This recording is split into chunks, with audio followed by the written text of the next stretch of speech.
a paid gaming tool, and this here is just a simple game booster application. Here you can pretty much add the game that you want to boost. As you can see here, you can also add the app as well.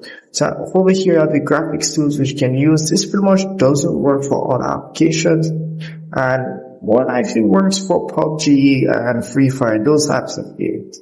So you can pretty much adjust these settings to your liking, and once you have done that, you just stop on save. Will load up, will take a while to load up, may load and ads. So just give it some. Tired of endless.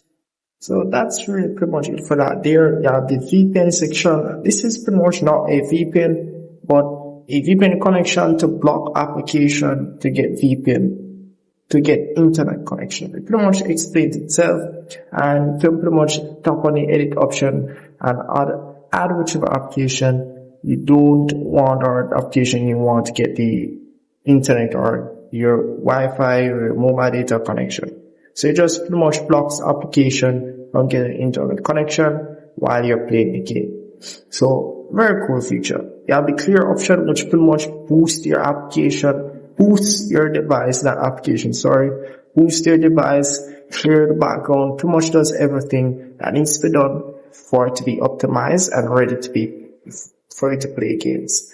Down here, nothing much, just some simple features which can be used, nothing much for those. And in the settings here, it will have some features which can enable. You have the don't disturb mode, you can play games, that feature is crucial. And you have some other features as well, which can enable. So nothing really much for this application. Very, very simple application. I think it's a paid application as well. And if I missed anything at all, just comment below, or if you have any question, comment below as well. See you in the next one.